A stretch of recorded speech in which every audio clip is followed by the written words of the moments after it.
We see them on the streets every day, holding signs, facing traffic. We see them under bridges and in parks. They are us.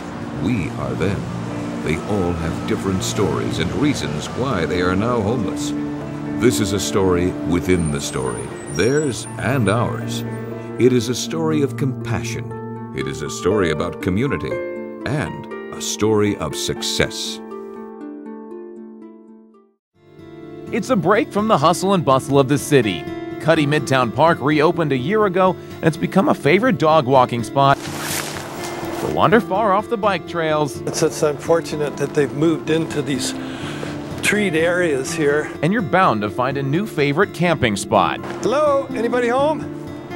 Do you need any help?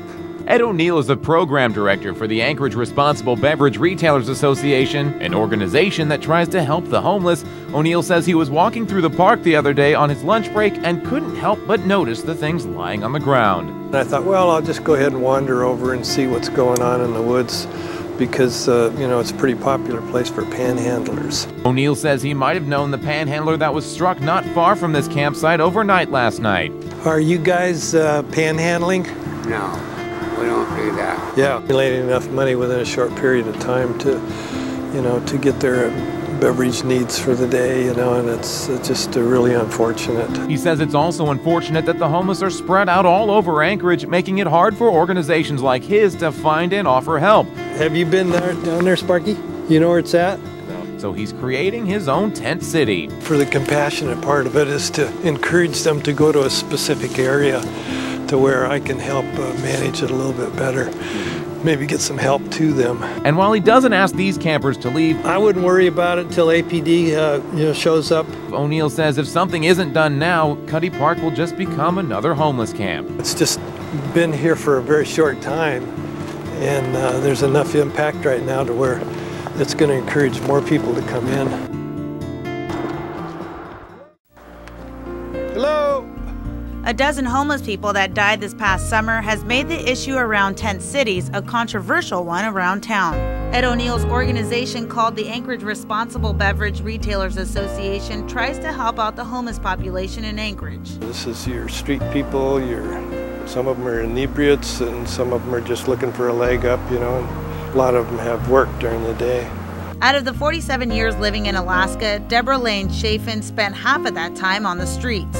I just moved here, but I used to be up on top of the ridge. Diane Engel is the director of the city's Department of Health and Human Services. She said today's tour was not an easy one.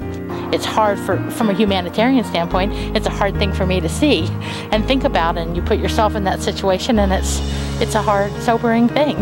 But it's also not an easy problem to fix. Well, I think certainly the city has some concerns about liability. According to Ed O'Neill, who is with the Anchorage Responsible Beverage Retailers, he says he would like to see this tent city, which has close to 40 homeless people, to become a legalized spot for all the homeless people living in tents. The ones that we feel that'll behave themselves could come here, you know, and then they would be permitted and they would pay whatever they could afford to stay as well. But according to the city, it is still far away from reaching a solution like that, but not off the shelf. In January 2009, a single night count of homeless in Anchorage was just under 3,000 people.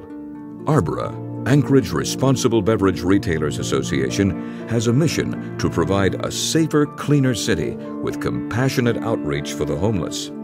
This mission would culminate in a safe zone that would be clean shelter for those so desperately in need and would provide safety and dignity to people who rarely see any.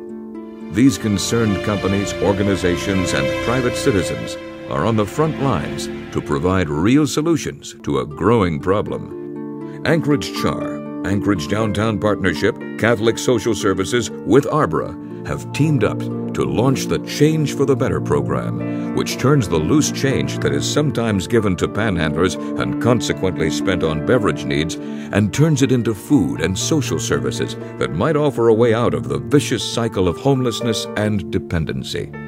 To find out more information or how you can help, please call or visit www.responsiblebev.com.